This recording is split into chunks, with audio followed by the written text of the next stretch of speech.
Welcome back to Nick Lenge's Comic Corner, classic slash non-classic. This is episode number 994 and Doubleshot number 888. I got two trades, one from Marvel, the other one's of course from DC. First up, start with Marvel book. First we have X-Men Asgardian Wars. Yeah, this particular trade is, despite like how thick it is, you might think does this have a lot of issues in it? Not really, no. It just has two-issue miniseries, X-Men Alpha Flight, which is 2 issues, New Mutant Special Edition, and X-Men number 9. And that's it. Yeah, the original price of this thing was $30. I got this for $6 at Ollie's. Yeah, this book came out, I don't think it was that long ago it came out. It came out in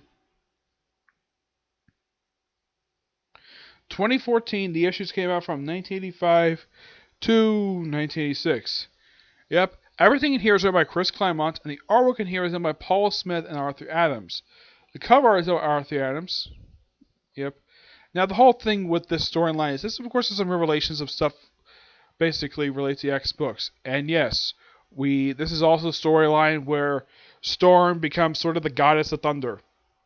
In a way, she gets her own hammer that after this storyline she has picked up again until very recently. Yeah. First is a crossover mini-series between X-Men Alpha Flight, where they just deal with various stuff, and of course the series is mostly focused on Cyclops for most of the first issue, and of course his wife Madeline. And then by the end of I think it's within the second issue, Madeline reveals she's pregnant. There's kind of the first mention of Cable. Yep, pregnant. Yeah, and Loki's involved with this particular storyline.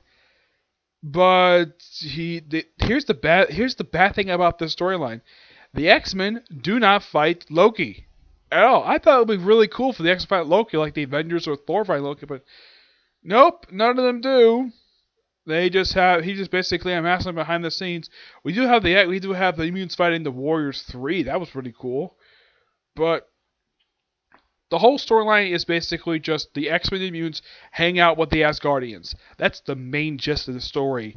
And of course being manipulated to fight them. Yeah, that's really the whole thing of this, but it's got good artwork with it. I'm going to give this book roughly a 9.5, at least a 9.5 out of 10. My only disappointment with this thing, the X-Men don't fight Loki. Yeah, that's my only disappointment with it. Next up is a book from Ed Brubaker and Sean Phillips. Sleeper.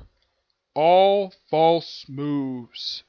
Yep, from Brubaker. This is published by DC through their Wildstorm comic, and this is kind of set in the Wildstorm universe.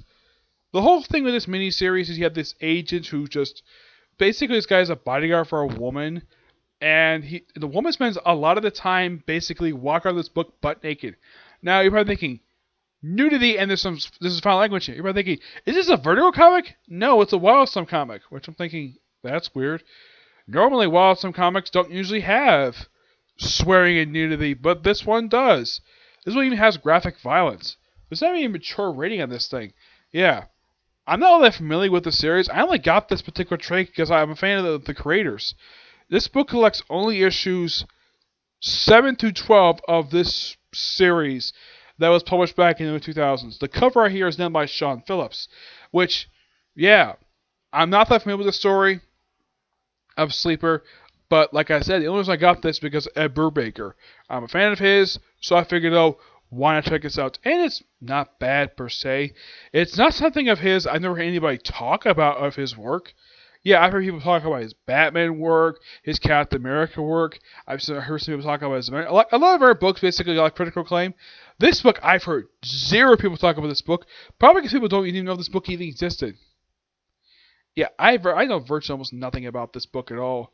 I kind of jumped into the story about halfway through the storyline, so I'm a little lost. But it's got good writing with it. It's got good artwork too. I'm gonna get this book. I know probably some people who are fans of the series who might be disappointed in my low rating, but I'm gonna get this book roughly a 6 out of 10. I mean, yeah, it's not above average. I only gave it that rating only because I'm not all that familiar with the story. That's just the thing with this particular one.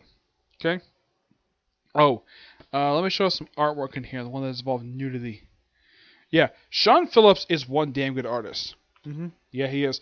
And he actually has worked with Brubaker on a couple books for Image. I think he worked on with him Kill or Be Killed. He worked in that series. That was a really good series. Sad to see it go, by the way. Yeah, it was sad to see it go. Yeah, not much else to say when it comes to these two particular trades. And this one's kind of short, but not much to talk about these two trades. You know, like other trades we'll talk about a lot, but these two, not much, because these two trades, like, this is from a series published in the 2000s, and this is stuff published back in the 80s. But of these two, I like the X one better. So yeah, that's it for this particular review. I still have roughly maybe about 3 videos due today. Well, next I'm going to do, when I get a chance to finish watching, review the newest episode of Fairy Tail, and then the Comic Corner, and then maybe if I get time, probably will review of the rest of season 1 for Blue Exorcist.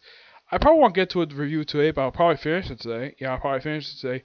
But I probably won't get a chance to review it. If I get a chance to review it, it'll be a maybe on that part. If not, I'll save it for tomorrow. Okay? But until the next video. Bye.